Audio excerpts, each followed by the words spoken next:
We're learning the Sicha about this first verse of Parshas Toldos. These are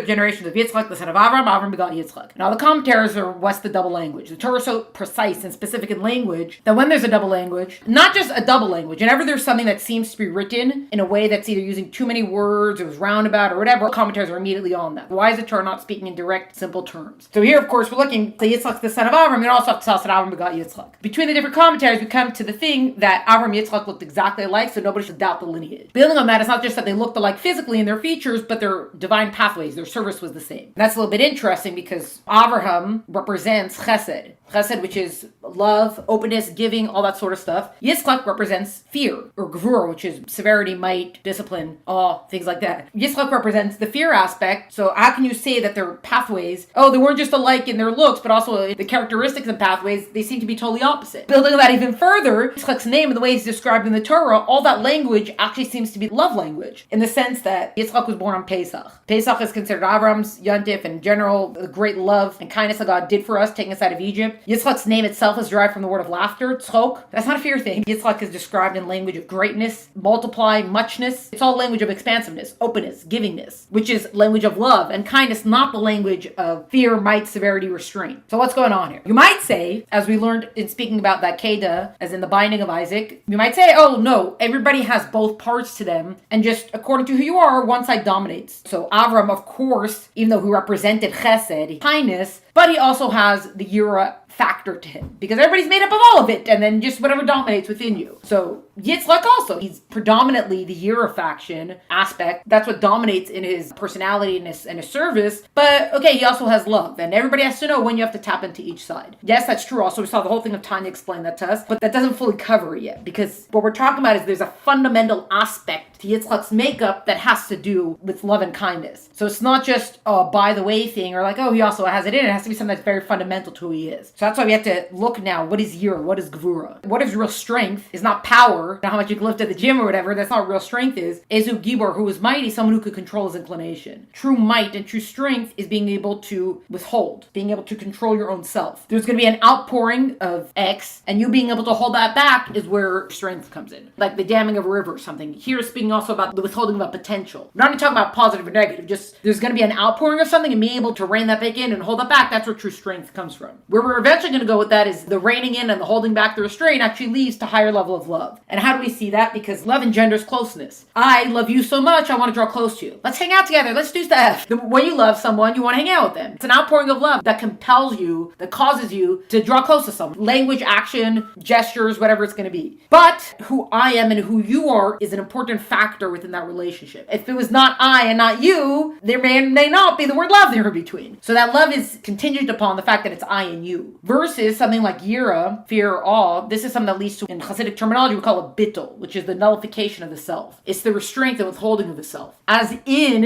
it's not engendering closeness. What it causes is for me to pull myself back, to rein in my own self. You, the other side of the equation, is what fills that space. Love is I love you. Our identities are both integral factors to this equation. Fear is I am pulling myself back, making myself as small as possible within the equation. The smallness before what is so great. And that's something that is so great, fills the space more, becomes greater, the less space I'm taking up. Basically, where the might comes in is me holding myself back. And then we saw what that looked like in relationships, a father-son, parent to a child. It is specifically because there's parent and child that there is a deep love between them. If it were not parent and child, that love would look different. It wouldn't be the same kind of love. It's specifically their identity that's leading to that level of love, which leads to closeness, etc. Not just that, but the more love a parent shows a child, the stronger the child's identity becomes. Children need validation, they need love from their parents, etc. The more they are assured in who they are, the more the parents show them love. We're not undermining or saying anything about good or bad or whatever. We're saying this is just the general nature of what love looks like. And we see that foremost in a parent-child relationship. Versus, we could have a servant-master relationship where what is the core emotion or what is the core element at play? There is fear specifically, as not just fear, withholding of the self. We're not interested in what your life story is, what your personal identity is. You are here to serve. The only thing that is important is you showing up to be of service to someone. Everything else, leave it at the door. That has no part in this equation. So we see both of these is also at play in our relationship with the divine. Sometimes we relate to God as father to child, and sometimes we relate to God as servant to master. So when we relate to God as father to child, and we think about it, a parent relationship, that's going to awaken love within us, and we're going to want to draw closer to God. This is all the stuff that we did in Tanya, is that when I love you, I want to do for you. Versus, if we think about God as the master and I am the servant, Adonai love, the master of the universe, or God as the king of everything, that means that my wants and, well, what I call my needs, the things that are about me are not important before whatever God wants of me. That means that God's going to come first in all this, and whatever he wants. And sure, I have all my great ideas about the way things should be, but it's irrelevant to this, because I am just here to submit. Bittul, the withholding of the self, leads to, Tanya we described as the fear of separation. The point is that the fear, yes, using the word fear, not just all, the fear is going to keep you from doing something. Love will compel you to do something, but the fear will hold back an action. That sort of behavior leads to humility. Not the humility of becoming a doormat that everybody can walk all over, but the kind of humility of myself is so less of a factor in this. And that becomes important because love can definitely lead to great closeness, but because it is I who loves, my identity, my love can only be as great as whatever a finite creation can reach. Yes, that can be a great kind of love. Again, we have the example of the parent to the child, which is this deep, inexplicable love, but it is still a love of a finite being to a finite being. Versus when we look at something like bittul, as in the withholding of the self, the nullification of the self, humility, I have made myself as small a factor in this equation, which leaves all the space now for the infinite to fill. Actually, I don't know if it makes sense. I know when I think about it, especially because I keep using the word equation, which is not necessarily used in the Sicha, it's just the word that I've been using, is that, let's say that you have to get to 9 or something. Which, by the way, you know the number 9 represents infinity. Because 7, remember we said, is the natural order, because 7 are the days of the week. 8 is one above, goes above Ishtalshus, that's why 8, the number of the miracle, and Hanukkah, all that stuff that we learned. So 9 is the number of infinity. Apparently mathematicians could tell you that. I have not spoken to any, but the general idea with 9 is infinity and truth, basically the same thing. 9 always returns to itself. If you want to know if 9 can evenly divide a number, then you add up the digits, and if it equals 9, then 9 will evenly go into it. So for example, 81, 8 plus 1 is 9, 9 times 9 is 81. 7 plus 2 is 9. 72 divided by 9 is 8. It's considered a number of infinity because it returns to itself. Also, the word of emes is truth. Aleph, mem, and tuf. Aleph is 1. Mem is 40. Tuf is 400. But if you don't look at that first digit, 1, 4, and 4 equals 9. Because truth is infinite. That we know for sure. Truth is eternal and unchanging. So apparently 9 is the number of truth and infinity, etc. So here's what I was thinking about. Talk about equations. I got distracted with the number 9. See, it's not an accident that I thought of the number 9. It's obviously Hashgacha Pratis. The way I thought about it was with the number 9. God is giving a message. Think about it like this. How do you get to 9? By the way, 9 is not the only number that's side point. 5, any number that ends in a 0 or 5 will go into evenly. 3 is the same thing. Any number that adds up to a number that 3 could go into. But that's the thing. It doesn't have to add up to 3. It has to add up to a number that 3 could divide into. If you add it up and it equals 18, then you know 3 goes into it evenly because 3 evenly goes into 18. So there are a few numbers that kind of have that trick. But 9 is the one that if it adds up to 9, it goes. So basically 9 always returns to itself. That's infinity. That's what the loop does. Anyway, so how do you get to 9? So 9, there's different ways to add up to it. You could have 6 plus 3, 5 plus 4, 7 plus 2, 8 plus 1, etc. So if you look at it, 5 plus 4, so imagine if it's I'm the 4 and you're the 5. Or I could be the 3 and you could be the 6. I could be the 2 and you could be the 7. The smaller I make myself, the greater the number on the other end is. 1 plus 8. I made myself so small. I'm just 1 and you are 8. So I gave you that much space. But you know how else you get to 9? 9 plus 0 equals 9. 0 would be that total nullification of the self. Plus 9 is that now the infinite fills all the space. Anyways, returning to main subject, you get 9 by 9 plus 0. I can make myself so much smaller. We end up back up at the infinite. So that's what we mean by the nullification of the self. I'm part of the equation, but my identity is not really part of the equation. We saw the examples that we say the servant of a king is a king, as in the servant shows up and he comes wholly representing the king. You treat the servant now as if he was the king, because the respect that you're giving to the servant is actually the respect that you hold for the king, but you give it now to this person who comes to represent him. Versus if the servant would be showing up and being his own self, or whatever his own personality and everything is, you wouldn't necessarily be affording him the same respect. When the person is coming in, he's wholly giving over to what the office of the king is, then the respect you show him is the respect that you'd show as if the king himself was there. We see that also, the idea that when someone's totally giving over, that's when they become part of. The servant on his own can never be a king. But when he is fully representing the king, he has now been elevated to that kingly status. Which brought us to that last paragraph before Oseh Shalom and Amida.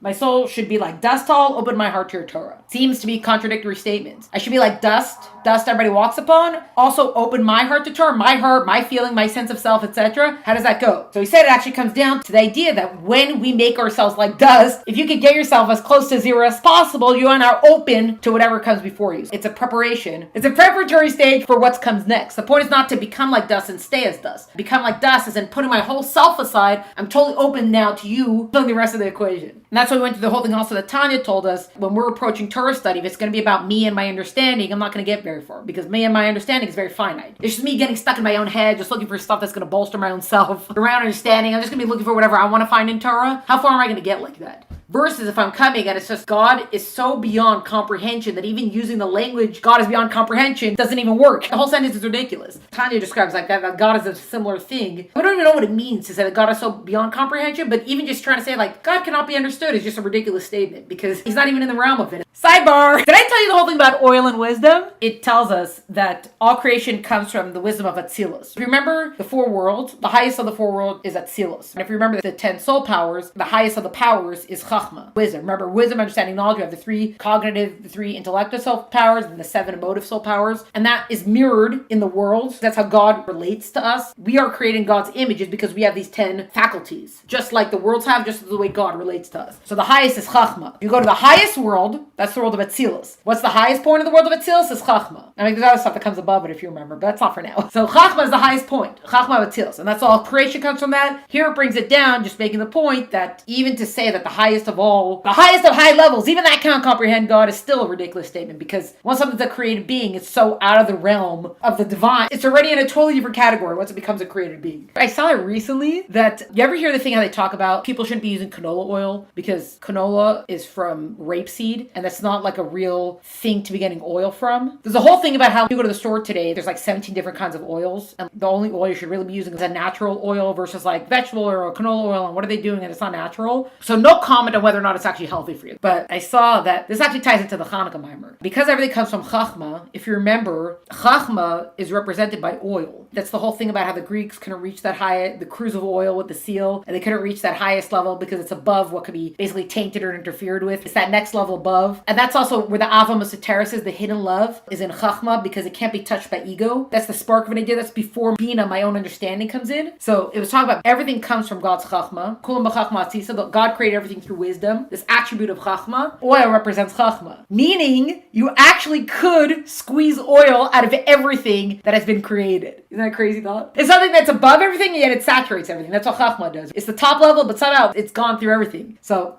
because everything comes from Chachma, you actually can get oil out of everything. You know, if we didn't do so much discovery during the recap, I don't know if I'd have an excuse for doing 17-hour recaps. We've done so many journeys so far. We may or may not learn something new. Anyways, the point of that is that through making yourself like dust, you're now open to what God is going to basically bestow upon you. My own wisdom cannot even reach, it's not even part of the saying, you can't touch the concept because it's too deep. It doesn't mesh to even talk like that. But if I'm just coming in, submissive, God's Torah, let's learn, let's see, then now God's going to fill that space. And all kind of revelations can happen then. That's how we have also the idea of Simcha parts together, that joy breaks through all boundaries. How does joy break through everything? First of all, joy comes from a very deep trust in God that everything is the way it's supposed to be. That's part of what your basis for joy is. Okay, this past Shabbos in Shul, it was Shabbos of Varchim, so you're supposed to say the whole Tehillim. I finally sat down at a table where no one was sitting. Okay, I'm going to say Tehillim now. And then someone sits down and says, oh, I'm going to join your minyan. I'm like, oh, yay. I don't know what triggered me this time. I started going off on a whole thing. I had a whole for bringing about how trust in God makes everything else go away. When you have absolute trust in God, absolutely, and you know so much to the core of your being that this world is God's world and he is running it exactly the way it's supposed to be run, it makes anxiety, fear, depression, anger, all the negative stuff, it dissipates. It goes away. Because what are you upset about? What are you anxious about? Actually, I know why I was saying it to him, because it's a person who actually has very high anxiety, but I don't remember why I decided I needed to tell him this. I'm glad he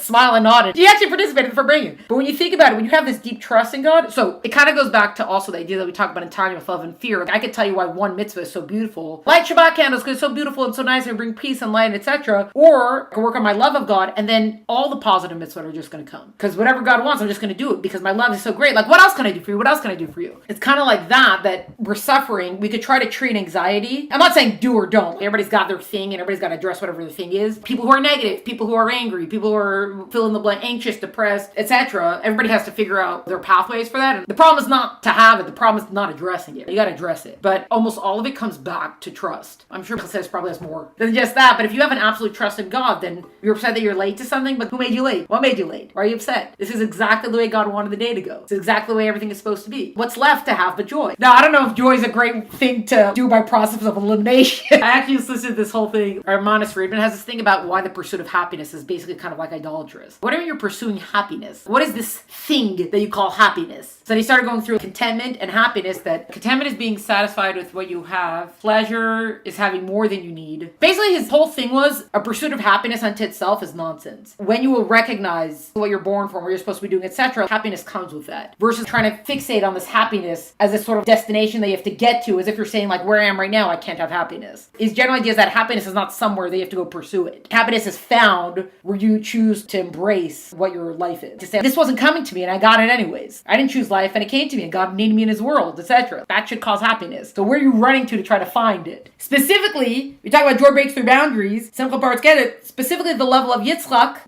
which is the language of tzchok and simcha, joy and laughter. Joy and laughter is an expression of happiness, that the happiness is so much inside of you, it bursts out of you, it bubbles out of you. That's what laughter is. It's just an expansiveness of joy. So specifically, making yourself smaller, that prepares you now that the open heart, etc., that's going to come, that leads you now to such a greater level than you could achieve on your own. That's why even the joy that you're going to experience is a love that totally goes beyond everything. You speak about this also, like breaking out of your limitation. Imagine if you could pose a certain scenario and then you gather all the people in the world. Okay, come up with a way to address this scenario. So you have 8 billion responses. We're going to have some Jews in the mix. We're going to have 15 billion responses. So you have 15 billion responses to this scenario. And then I would say we're getting all the AI together. Now you come up with answers to the scenario. Altogether, we have 17 trillion different options of addressing the scenario. There's going to be some overlap, of course, but let's say it's 17 trillion unique options. That's it! We have figured out every single way possible to address this one scenario. Breaking out of limitations is when God makes something happen and we're like, oh, we didn't see that coming. We didn't think of that one. God does 17 trillion plus one. We were so convinced that we only had 17 trillion and God's, or this, and you're, yeah, or that was an option too. We get so stuck in our own head sometimes. That's where Bittul helps us. We get so stuck in our own self that we close ourselves off to what else can be. Versus, if you don't get stuck in your own head and you're opening yourself up, it's like when you work on a project with a bunch of people, if you're only worried about inserting your idea and your plan, how far do you think you're going to get with anything? Whereas if, all right, everybody, lay out the options. It doesn't have to be my way, even though I'm such a genius and I have so many good ideas. As soon as you're going to listen to other people, you're like, oh, I hadn't thought about that. That's a good idea. What if we put this and this together? All of a sudden, anything is possible because you got out of your own self. Your own self is a very limited self. Obviously, a genius, beautiful self, but limited nonetheless. That's how we have the Yitzchak's divine service through awe was a means of drawing closer to Hashem, but without the limitations and finite capacity of created beings. This awe that leads to the bittul, I could try to come up with my love and my drawing close to God for my own limited capacity, or I could just basically give myself over to God kind of idea. Now I've reached something that's infinite. Now the closest that I could achieve is so much greater than what I've done on my own. Who's the other side is God. Then we actually got into this whole thing about how chesed, kindness, can also lead to bittul, can also lead to the nullification of the self. However, not the level of Yitzchak, but it could still get us there. And we saw that with this example of Avram, who represents kindness, says, I am dust and ashes. That's humility. That's not expansiveness. But Avram can still reach that level. So yes, love can still bring us there. We got to the whole thing also from Tanya about katonti mikol chasadim. I've been made small from all the kindnesses. And there's a back and forth of I've been made small by merits. I've been used up. This is Yaakov speaking to God that you've done so much kindness for me. I have no merits left to stand for me. And the other Rebbe is saying it's not just about saying, oh, my merits have been used up, but I am so small from the kindnesses that you have done to me. I have been made small from all the kindnesses. The closer that we are drawn to God, the smaller we become. Because before him, everything is nothing. So the more before him you are, the more nothing you become. Nothing in the sense of less of a self, less of a separate identity. More subsumed within the Godness. The closer the sun ray gets to the sun, the less of a sun ray it is. God doing all this kindnesses draws someone closer. Display of love that you're doing draws me closer. And through being drawn closer, I have become smaller. Myself has become much smaller before you. This level of making yourself smaller, of this bittul, doesn't only have to come through awe and fear. Awe and fear, as in this level of Yitzchak, will help us achieve a higher level, but this level can also be done through kindness. If someone does a favor for you, oh, thank you so much, I appreciate the favor. We're not saying it flippantly, I very much appreciate the favor. Think if you sat for just 5 minutes and then you actually broke down the favor of, it was a traffic day and they really went out of their way and there was a lot going on and it was rated out, whatever. And the more you're going to think about it, the more you're like, wow, and they did that. They did that for little old me. That was pretty awesome. The more you're going to think about that, it doesn't make you feel big, it makes you feel small. There is so much gratitude. I'm so grateful for what they did. That doesn't make you feel bigger, it makes you feel smaller because you've made them bigger, basically. When you go through all the details of the favor that they did for you, all of a sudden you're just, wow, I can't believe they did that for me. So much discovery in our recap. Great class, everyone. Great class.